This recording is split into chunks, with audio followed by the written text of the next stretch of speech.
अस्सलाम वालेकुम। जो आज चैप्टर हम स्टार्ट कर रहे हैं ना वो सीवीएस है। सीवीएस में सबसे पहला चैप्टर आ जाता है हमारे पास anti hypertensive drugs. Anti hypertensive drugs में आपने सिंपल सा ये याद करना है कि जो ब्लड प्रेशर को मेंटेन करने के लिए, कंट्रोल करने के लिए जो ड्रग्स हम देंगे ना वो हमारे पास एंटी हाइपरटेंसिव ड्रग्स होंगी। नॉर्मल जो हमारी बॉडी का ब्लड प्रेशर होता है ना वो 80 और 120 होता है। अगर सब एक लंबे अरसे तक हमारा ब्लड प्रेशर ज़्यादा होगा तो उसकी वजह से क्या होगा, हमारे पास हार्ट डिजीज़ हो सकती है, किडनी डिजीज़ हो सकती है, इवन कि पेशेंट की डेथ भी हो सकती है। बहुत सी मेजर कोज डेथ की ना ये हमारे पास हाइपरटेंशन।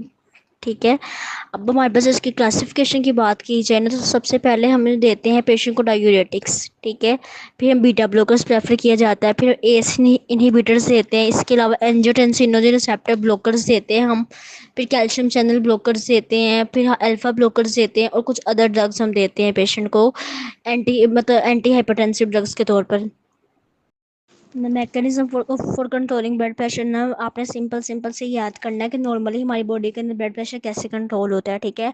हमारी बॉडी में ना दो मैकेनिज्म होते हैं। पहला मैकेनिज्म होता है वो बैरोरिसेप्टर रिफ्लेक्स होता है। ठीक है। और सेकंड जो मैकेनिज्म होता है ना हमारी बॉडी के अंदर वो हमारे पास होता है रेस, यानी कि रेनिन एंजियोटेंसिनोजन सिस्टम। अब क्या होता है, जैसे ही हमारी बॉडी के अंदर ब्लड प्रेशर कम है, कम होने की वजह से क्या होगा, हमारे जो बैरोरिसेप्टर होते हैं जो कहाँ प्रेजेंट होते हैं, कैरोटिड साइनस में, एओर्टिक आर्च में प्रेजेंट होते हैं। ठीक है। तो ये हमारे पास क्या करवाते हैं, फ़ौरन से एक्टिवेट हो जाते हैं। जब ये एक्टिवेट होते हैं तो हमारी जो ब्रेन स्टेम है ना उसको सिग्नल चला जाता है फ़ौरन से। ठीक है। वो सिग्नल ब्रेन स्टेम के पास जब गया ना तो उसने क्या करवाया, सिंपैथेटिक एक्टिविटी होती है ना उसको ज़्यादा करवाया।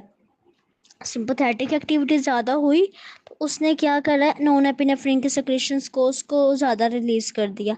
नॉन एपिनेफ्रिन जब रिलीज़ होगा तो हमारे पास क्या होगा, वो नॉन सेलेक्टिव होता है। वो अल्फा रिसेप्टर्स को भी स्टिमुलेट करेगा, बीटा रिसेप्टर्स को भी स्टिमुलेट करेगा। जब अल्फा वन स्टिमुलेट होंगे ना हमारे पास तो क्या होगा, सिंपल सा, अल्फा वन वेसल्स पे प्रेजेंट होते हैं। वेसल्स पे क्या होगा, वेसल कंस्ट्रक्शन होगी। वेसल्स आपस में कॉन्ट्रैक्ट करेंगी, जब वो कॉन्ट्रैक्ट करवाएंगी तो उनकी रेजिस्टेंस ज़्यादा हो जाएगी। रेजिस्टेंस ज़्यादा होगी तो उसके साथ क्या होगा, रेजिस्टेंस ज़्यादा हुई उसकी वजह से क्या होगा, ब्लड फ्लो ज़्यादा होगा। तो ब्लड फ्लो ज़्यादा होने की वजह से ब्लड वॉल्यूम ज़्यादा होगा, ब्लड प्रेशर ज़्यादा हो जाएगा। ठीक है। काम था तो हमने उसको ज़्यादा करवाया। फिर वो बीटा वन को भी स्टिमुलेट कर रही है। अब बीटा वन हमने पढ़ा था दो जगह पे प्रेजेंट होता है, हार्ट पे प्रेजेंट होता है, किडनी पे प्रेजेंट होता है। हार्ट पे वहाँ पे जाके वहाँ पे क्या करवाएगा, नॉन एपिनेफ्रिन बीटा वन को स्टिमुलेट करवाएगा तो हार्ट की कॉन्ट्रैक्टिविटी है ना वो ज़्यादा हो जाएगी।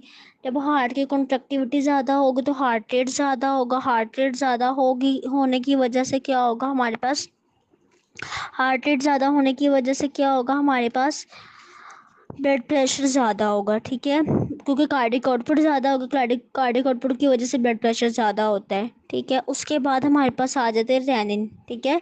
बीटा वन हमारे पास किडनी पे प्रेजेंट होते हैं। किडनी पे वो क्या करवाती, बीटा वन जो होता है ना, जब किडनी पे सिमुलेट होते हैं तो वो रेनिन की रिलीज करवाते हैं। अब रेनिन जो होते हैं ना एंजियोटेंसिनोजन वन को प्रोड्यूस करता है। एंजियोटेंसिनोजन वन प्रोड्यूस होने की वजह से क्या होगा, अब एंजियोटेंसिनोजन वन प्रोड्यूस हो गया, ये एंजियोटेंसिनोजन कन्वर्टिंग एंजाइम होता है जो कि इसको टू में कन्वर्ट कर देता है। ठीक है। अब ये टू में कन्वर्ट हो गया तो टू जो होता है ना, एक पावरफुल वेजो कंस्ट्रिक्शन है, यानी कि इतने स्ट्रॉन्ग है, वेसल्स की कंट्रैक्शन इतनी अच्छे से करवाएगा ना।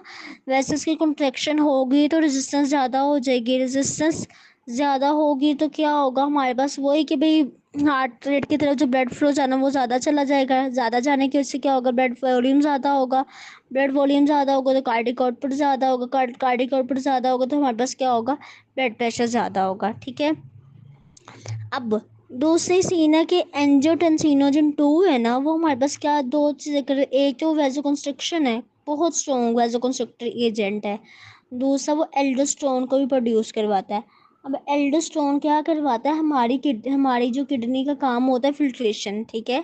यानी कि उसने क्या करवाना है कि सोडियम और वाटर वगैरह की जो रीअब्जॉर्प्शन होती है ना उसको उसने लिहाज से करना है, और जो वेस्ट होता है बॉडी से एलिमिनेट करना।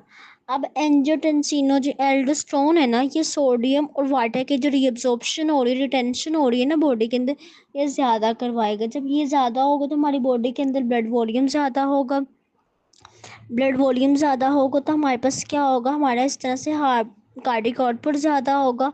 और इस तरह से हमारा ब्लड प्रेशर ज़्यादा होगा। ये हमारी बॉडी में नॉर्मल मैकेनिज्म ऑफ एक्शन था। सबसे पहले जो हमारे पास आते हैं ना वो डायूरेटिक्स आते हैं। डायूरेटिक्स के ना आपने सिंपल से ये चीज़ें हमारे पास 3 टाइप्स होती है डायूरेटिक्स की। Thyroid diuretics, loop diuretics and potassium sparing diuretics. जो थायराइड डायूरेटिक्स होते हैं ना उसमें हमारे पास आता है हाइड्रोक्लोरोथायराइड एंड क्लोरोथायलिडोन। ठीक है। अब ये क्या करवाते हैं, इनका मैकेनिज्म ऑफ एक्शन बहुत सिंपल सा ये है कि हमारी बॉडी में जो सोडियम और वाटर की एक्सक्रीशन है ना उसको ज़्यादा करवाते हैं। ठीक है। सोडियम और वाटर की एक्सक्रीशन को ज़्यादा करवाते हैं। ये हम इनिशियल थेरेपी के तौर पर थायराइड डायूरेटिक्स देते हैं। लेकिन जो पेशेंट किडनी का पेशेंट है ना उसमें हम इसको नहीं देंगे। क्यों नहीं देंगे? क्योंकि देखा जाए तो इसने क्या करवाना है, सोडियम और वाटर के एक्सक्रीशन को ज़्यादा करवाना है। तो किडनी तो मतलब जित किडनी को पता है मैंने इतना एलिमिनेट करना है ना, अब वो एक्सेसिव अमाउंट में एलिमिनेट करती जाए किडनी तो काम ही नहीं कर रही ना, तो इस तरह से पेशेंट को डिहाइड्रेशन और भी मसले हो सकते हैं। इसलिए किडनी वाले पेशेंट में हम इसको प्रेफर नहीं की, इसको नहीं यूज़ किया जाता। उस केस में हम लूप को देते हैं।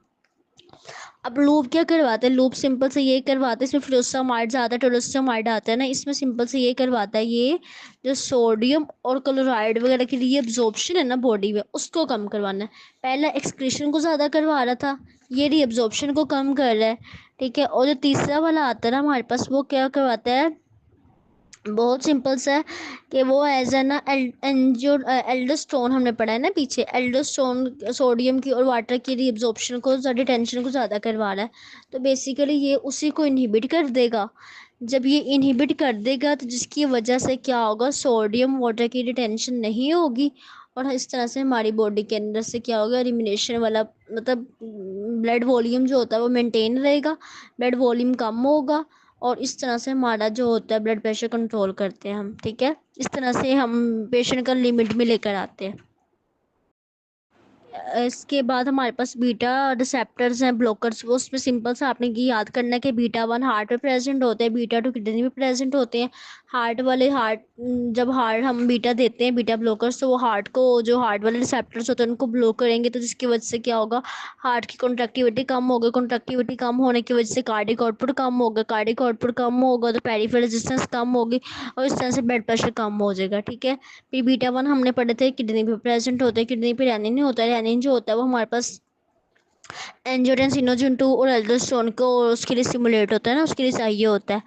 अब अगर हम रैन क्या कहते हैं बीटा 1 ब्लॉकर दे दें ना तो हमारे पास क्या होगा, रैनिन जो होता है रैनिन ही नहीं बनेगा और आगे वाला सारा मैकेनिज्म स्टॉप हो जाएगा, इस तरह से ब्लड प्रेशर कम हो जाएगा। ठीक है। इसमें एडवर्स इफेक्ट्स आपने सेम याद करने हैं, हाइपोटेंशन, ब्रैडीकार्डिया, फटीग, इंसोम्निया वगैरह करवाता है। हमारे पास फार्माकोकाइनेटिक सेम यही है कि हमने क्या करवाना है, इनका फर्स्ट पास मेटाबॉलिज्म होता है। इसके अलावा हम जो ओरल ड्रग्स देते हैं ना वो हमारे पास वीक्स तक देनी होती हैं पेशेंट को। एडवर्स इफेक्ट्स में अभी मैंने बता दिया। ठीक है। उसके बाद हमारे पास आती है एस इनहिबिटर्स।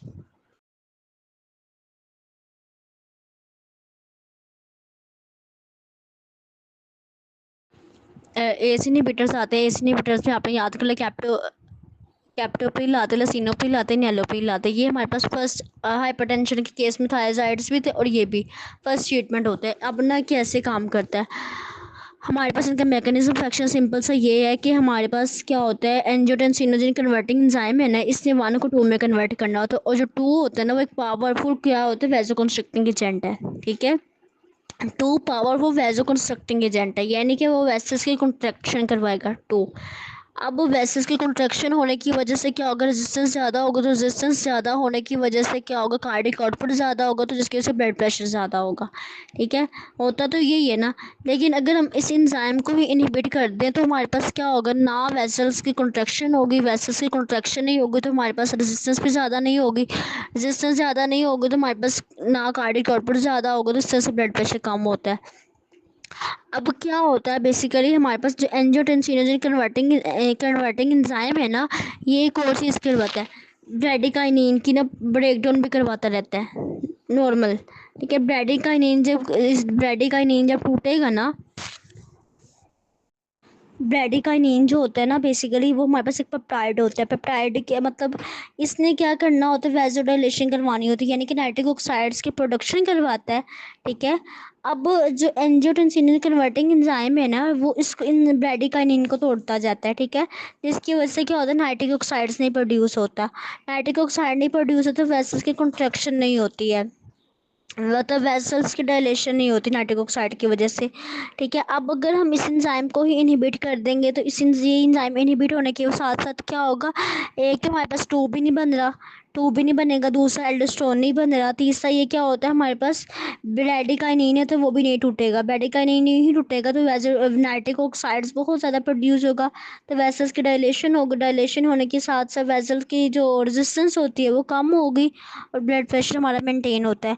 अब इसके थेरेप्यूटिक यूजेस में आपने सिंपल से यही याद करना है कि हम ब्लड हार्ट की डिजीज़ में हम इसको प्रेफर किया जाता है।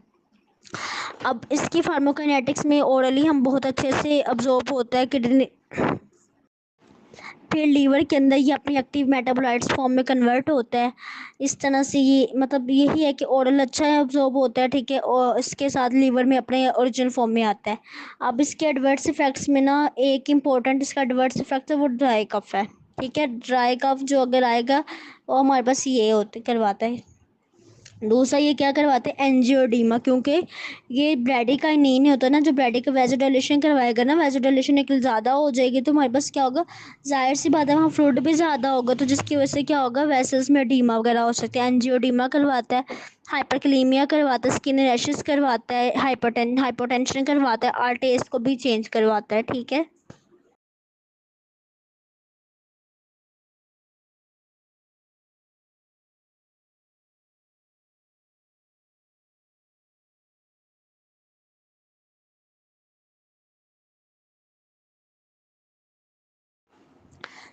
इसके बाद आ जाती है एंजियोटेंसिनोजन टू रिसेप्टर ब्लॉकर्स। इसमें हमारे पास क्या होता है, इस हम लोग उन रिसेप्टर्स को ही ब्लॉक कर देते हैं, यानी कि हमारे पास एंजियोटेंसिनोजन बन गया हुआ है। ठीक है। अब हमने क्या करना, जहाँ पे उसने जाके लगना था ना, जिस रिसेप्टर्स पे जाके लगना था वो रिसेप्टर से 81। ठीक है। हमने उस रिसेप्टर्स को ही इनहिबिट कर दिया ताकि ना उन रिसेप्टर्स पे लग पाए, वो ब्लॉक हो जाए और हमारा काम परफॉर्म हो जाए, हमारा जो काम हम चाहते हैं, थेरेप्यूटिक जो हम पर्पस चाहते हैं, तो वो एक्चुअली यानी कि ब्लड प्रेशर ही कंट्रोल करना है ना हमने तो। ठीक है। इसमें हमारे पास कौन कौन सी आती है, लो सर्टान इब्सर्टान वगैरह डिजीज आती हैं। बाकी जो मैकेनिज्म ऑफ एक्शन होता है ना वो सेम ही होता है इनका। अब हमने ये ब्रैडिकाइन इनको तो नहीं तोड़ता ना। ठीक है। बस जो हमारे पास आते हैं ना एस इनहिबिटर्स, उनका, और हमारे पास एंजियोटेंसिन जो टू रिसेप्टर जो ब्लॉकर्स होते हैं, इनका मैकेनिज्म तकरीबन सेम है, यानी कि ये भी वैसोडाइलेशन करवाएंगे, लेकिन बस एक चीज़ इसमें तो डिफरेंट है, वो ये है कि ब्रैडिकाइनिन को नहीं तोड़ेंगे। ठीक है। ब्रैडिकाइनिन नहीं टूटेगा तो हमारे पास एंजियोडीमा नहीं प्रोड्यूस होगा, बाकी सब कुछ वही है। ड्राई कफ वगैरह इसमें भी होता है। अब जो प्रेग्नेंट वूमेन या टेट्रोजेनिक हमारे पास इफेक्ट्स होते हैं ना, इसके ज़्यादा प्रोड्यूस होते हैं, इसकी वजह से हम प्रेग्नेंट वुमेन्स में इसको नहीं प्रेफर किया जाता। रेनिन इनहिबिटर्स आते हैं। रेनिन इनहिबिटर्स में सिंपल से एलिस्किरिन आता है, ये क्या करता है, रेनिन को ही इनहिबिट कर देते हैं। रेनिन इनहिबिट हो गया तो आगे वाला तो पूरा एक्शन ही स्टॉप हो गई, ना एंजियोटेंसिन 1 बना ना 2 बना, कुछ भी नहीं बना ना, तो वो स्टॉप हो गया।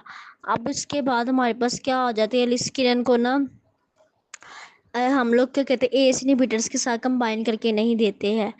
आगे जो हमारे पास रेनिन इनहिबिटर्स होते हैं ना, ये ड्राई कफ ये भी प्रोड्यूस करते हैं, लेकिन ये कम अमाउंट में प्रोड्यूस करते हैं as compared to ACE inhibitors. इसके अलावा हमारे पास क्या होता है, प्रेगनेंसी के केस में ये भी कॉन्ट्राइंडिकेटेड होता है।